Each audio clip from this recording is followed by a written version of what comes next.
Bien-aimés dans le Seigneur, bienvenue dans notre méditation hebdomadaire en route pour dimanche. Vous êtes bien sur notre page YouTube Précieux Sang TV.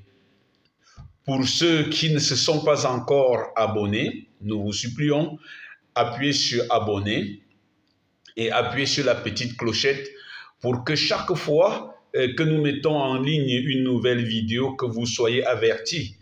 Un petit commentaire aussi. Mais si vous avez déjà eu à vous abonner, à appuyer abonner, ne le faites plus parce que ça va plutôt vous désabonner. Bienvenue alors dans notre méditation dominicale. Nous méditons ce dimanche sur les textes du deuxième dimanche du temps de l'Avent. Des textes dominés par une invitation. Préparez les chemins du Seigneur, aplanissez ses sentiers, abaissez les collines, comblez les ravins, déplacez les rochers, rendez droit les chemins tortueux. Bien-aimés dans le Seigneur, à partir de la première lecture de ce dimanche tiré du livre du prophète Baruch, nous sommes invités à la joie, à l'espérance. Ce texte nous signale ainsi que l'Avent est un temps de joie, d'espérance et donc d'engagement pour que tout cela arrive. Le Seigneur promet la joie et la victoire aux humiliés. Toi qui as été humilié, toi qui as été piétiné, le Seigneur t'annonce la joie. Il t'annonce la libération. Il annonce le retour des déportés. Il nous invite ainsi à adopter des attitudes qui conduisent à la victoire. Et il s'agit des attitudes de justice, d'engagement pour une vie nouvelle. Voilà l'économie déjà de la première lecture. Dans cette première lecture, il faut se rappeler que à Jérusalem, à l'époque où le prophète Baruch écrit cette exhortation, Jérusalem avait perdu tout sourire. Elle, l'aimée de Dieu, elle, la cité sainte, elle était désormais piétinée, humiliée par les successives, donc par les occupations successives, par les dominations étrangères. Elle avait perdu son indépendance et sa fierté. Elle était de nouveau réduite à l'esclavage, aux travaux forcés. Les prophètes avaient régulièrement justifié cette situation en disant « Vous êtes esclaves parce que vos pères ont désobéi, parce que vos pères ont péché. C'est la faute à nos parents, à nos égarements, à nos péchés. » Et c'est vrai, quand Israël est arrivé, est passé de l'Égypte vers la terre promise, a traversé le désert, quand il a cessé d'errer et quand il a commencé à s'enrichir, Israël a oublié le Seigneur. Il a commencé à se dire qu'il n'avait plus besoin d'un sauveur. Il se croyait en sécurité entre les murs surélevés de Jérusalem, dans son commerce florissant, dans son bien-être abondant. Il a ainsi tourné le dos au Seigneur en tombant dans la débauche et dans des comportements idolâtriques. Vous le savez, une certaine sécurité matérielle, lorsqu'on n'y fait pas attention, risque toujours et souvent de nous conduire très loin du Seigneur. C'est pour ça que j'apprécie les personnes, j'apprécie toujours tous ceux qui ne tournent pas le dos au Seigneur, malgré leur aisance matérielle, malgré leur suffisance matérielle, malgré leur richesse. J'apprécie ces personnes qui, au milieu de leur richesse, de leur bien-être, plient le genou pour parler à Dieu, pour chercher la fidélité de Dieu. N'oublie pas d'aller dire merci au Seigneur. J'apprécie tous ceux qui continuent à chercher Dieu même s'ils ont une bénédiction matérielle. Et je suis dépassé lorsque, face à une suffisance relative matérielle, les barrières se ferment et on sait. Voilà, c'est à peu près ce qui est arrivé à Jérusalem, à Israël. Parce qu'Israël n'avait pas résisté à la tentation de se dire, profitons à fond de tout ce que nous sommes capables de nous offrir avec ce bien-être matériel. Et c'est là que l'idolâtrie s'est proposée. C'est là que l'idolâtrie s'est installée. Quand nous commençons à dire, qu'est-ce que cet argent peut me permettre de faire? Qu'est-ce que mon bien-être peut me permettre de m'acheter, de m'offrir? Offrons-nous tout ce qui est possible de s'offrir. Alors, on risque de s'acheter l'idolâtrie et donc de s'éloigner. C'est ainsi qu'Israël, en son temps, s'était offert des idoles et en grande quantité et s'est retrouvé en exil dans la désolation.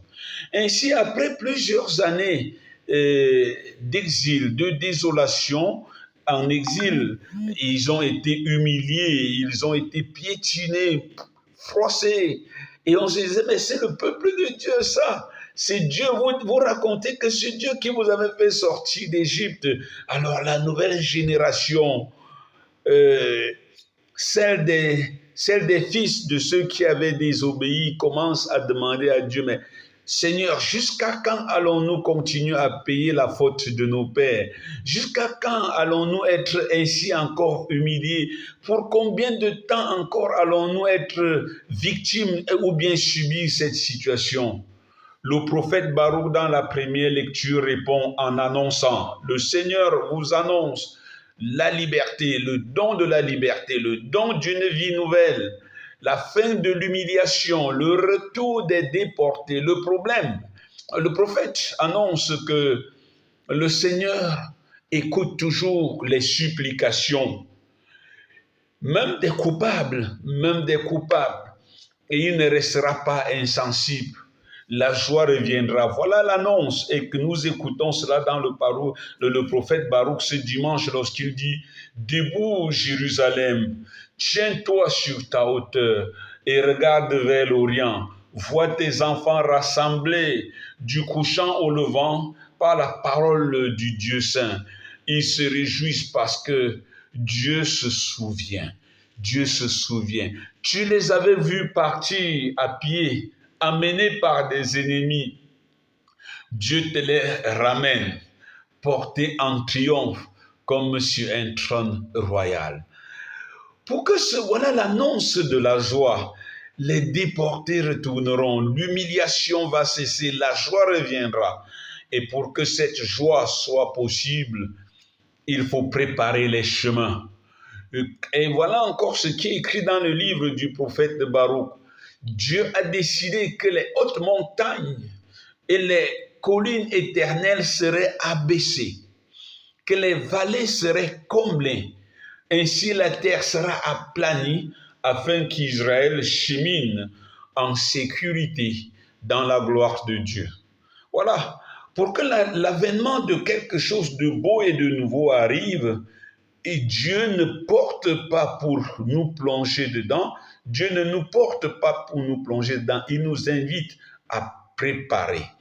Dieu vient vers nous, ou bien le salut vient vers nous, mais il faut préparer. Le salut préparé par Dieu est déjà donné, mais Israël doit ouvrir la porte pour recevoir ce salut. Il faut travailler à la rencontre avec le don de Dieu, abaisser les collines, combler les ravins, déplacer les rochers. Nous retrouvons encore ce thème dans l'Évangile. Et l'Évangile nous propose aujourd'hui le signe de Jean-Baptiste. L'Évangile nous propose une parole qui ne vient pas de la ville, mais du désert, qui ne vient pas de la rumeur, du brouhaha de la ville, mais du silence. Une parole qui ne peut venir que du cœur de Dieu. Et dans ce désert, cette voix annonce quelque chose de plus grand, de plus merveilleux que ce que Baruch annonçait dans la première lecture. Quand dans la première lecture, Baruch annonce Israël revient, dans l'évangile, Jean dit, c'est Dieu lui-même qui arrive et ce sera la cause d'une grande joie. Mais pour que Dieu arrive, Jean reprend le message de Baruch et dit, pour que la rencontre avec le Seigneur soit possible, toute montagne, et notez bien, il dit, toute montagne sera abaissée. Tout ravin sera comblé. Pour que Dieu vienne, puisse nous rencontrer, Jean dit bien tout, pas toute colline, tout ravin, tous les passages tortueux devront devenir droits. Les chemins rocailleux devront être aplanis et toute chair verra le salut de Dieu. Voici des mots qui caractérisent notre temps de l'Avent. Si on demande à un enfant du catéchisme quelle est la parole de Dieu pendant le temps de l'Avent, on dira préparez les chemins du Seigneur, rendez droit ses sentiers. Le message de ce dimanche est donc clair. Le Seigneur vient vers toi, le Seigneur vient vers nous. Pourra-t-il arriver à cause des collines, à cause des ravins, à cause des passages tortueux, à cause des passages rocailleux? Pourra-t-il arriver? Pourra-t-il l'accueillir? La parole nous révèle donc l'absence de la joie profonde dans nos vies, dans nos familles, dévoile au fond l'absence du Seigneur.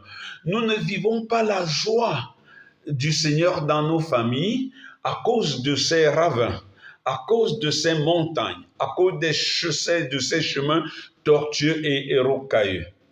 Parlons des montagnes. À quoi peuvent se rapporter les montagnes dont il est question dans l'évangile et dans la première lecture et qui empêchent au Seigneur d'arriver dans nos vies? Rappelons que cette annonce de Jean-Baptiste est conclue par une belle déclaration: toute chair verra le salut de Dieu. C'est donc dans la rencontre des autres que le Seigneur se fait rencontrer. Mais comment rencontrer les autres à cause des collines, des montagnes de notre orgueil, de nos suffisances, de notre moi, de mon moi, de cet orgueil et de cette présomption, pour rencontrer le Seigneur qui vient vers nous comme un tout petit, comme un humilié. Les signes de l'Avent ne sont pas des signes humainement forts, mais ce sont des signes humainement humbles, mais spirituellement puissants. Le désert, Jean-Baptiste, la Vierge, Élisabeth, ce sont des humiliés, mais spirituellement puissants, parce que par eux, le Seigneur passe pour nous arriver. Des signes d'humilité. Voilà pourquoi l'un des travaux forts sur notre personnalité en ce temps de l'Avent, c'est le travail d'humilité. Si tu es humble, tu verras Dieu arriver dans ta vie. Si tu es orgueilleux, tu ne le verras pas, parce que tu verras toi-même, tu verras tes victoires, tu verras tes forces, tu verras. Alors, tu verras dans les autres des concurrents, tu verras dans les autres des victimes. Abaisser les collines, les montagnes, toute colline sera rabaissée. Jean-Baptiste parle aussi des ravins, combler les ravins. Frères et sœurs, notre vie est le plus souvent faite d'omission, de manque de temps, de manque. Et ces manques, ces omissions, c'est autant de ravins. Nous portons souvent joyeusement des omissions. Nous refusons de faire l'effort pour les effacer. Nous omettons d'embrasser ces personnes qui méritent nos embrassements. Dans la famille, un mari, une femme, nos enfants. Et nous dispersons les embrassements au quartier comme ça. Nous omettons. Nous n'avons pas le temps de faire ce que Dieu attend de nous. Nous omettons d'envoyer ce message réconfortant, de félicitations, d'encouragement. On manque le temps, on omet de passer du temps avec ses enfants, avec sa femme, avec ses parents, avec sa famille. Il est clair que plus nous faisons ces omissions, plus nous nous éloignons des autres, plus la rencontre de l'autre devient impossible. Et voilà comment les dimanches après la parole de Dieu, après l'Eucharistie, au lieu d'aller à la rencontre des autres, de reprendre vie, nous nous perdons. Nous nous occupons, le démon nous disperse et nous n'avons pas le temps. Nous remettons à la semaine prochaine.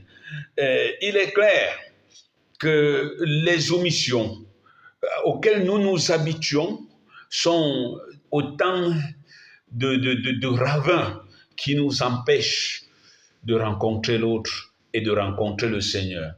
Le plus dur, c'est quand je ne compte plus aussi sur ceux que je dois compter. Voilà pourquoi nous ne comptons plus finalement, nous oublions de compter pour les autres et nous ne faisons plus attention, nous ne comptons plus pour les autres. Comment faire? Il y a un ensemble d'omissions et de ravins à combler et souvent, nous savons quoi faire. Nous savons quoi faire pour combler ces ravins, mais nous trouvons des excuses, nous n'avons pas le temps.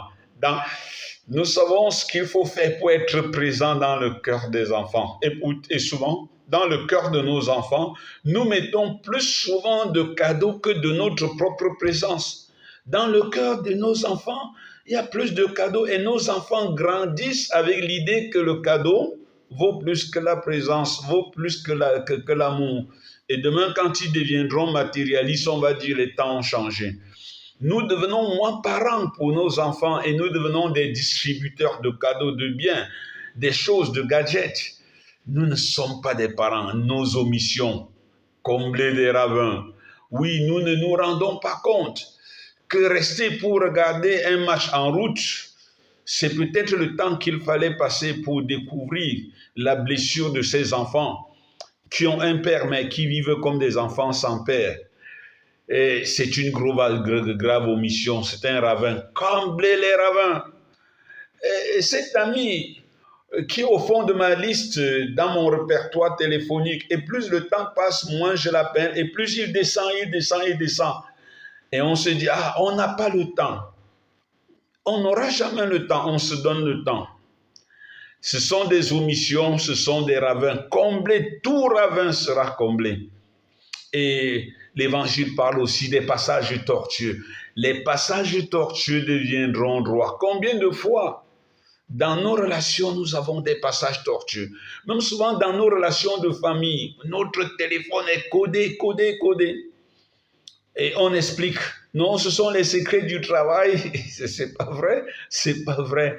Ou bien combien de fois nous arrivons à la maison en retard ou nous absentons et nous trouvons des excuses. Et finalement, les autres acceptent ces excuses. Et comme elles sont acceptées, nous nous y habituons, des excuses de mensonges, des excuses, des chemins tortueux. Le jour où on découvre, parce que ça fonctionnait, on se disait que ça fonctionnerait toujours. Et même si ça fonctionnait toujours, les passages tortueux seront redressés. Redresser cela. J'adore ces hommes et ces femmes qui laissent leur téléphone, qui sortent avec les enfants et avec leurs femmes pour aller ensemble prendre un peu de temps et causer ensemble, se faire connaître. Les passages tortueux. Pourquoi aimez-vous sortir plutôt avec les autres et non avec les gens avec qui vous vivez? Pourquoi aimez-vous passer plus de temps libre avec les gens du dehors au lieu de passer avec celle que vous aimez, votre femme ou bien celui que vous aimez? Comment aimez-vous jouer avec des enfants dehors alors que vous en avez à la maison? Les passages tortueux redeviendront droits. Et à la fin, les chemins rocailleux, les rochers. Lorsque je parle des chemins rocailleux, je pense à ces personnes qui passent leur vie à mettre des obstacles sur la vie des autres parce qu'ils croient que la vie, c'est une concurrence. S'ils arrivent seuls, ils seront heureux. Si les autres n'arrivent pas, ils seront heureux. Au lieu d'aider les autres à avancer, au lieu d'aider les autres à être heureux, on se réjouit de la défaite des autres. L'évangile d'aujourd'hui finit par toute chair verra le salut de Dieu. La joie de Noël serait totale, entière. Les invitations de ce dimanche, frères et sœurs, semblent assez dures. Elles brisent nos habitudes, nous invite à ne pas nous habituer à nos ravins, à nos collines, à nos passages tortueux, à nos passages rocailleux.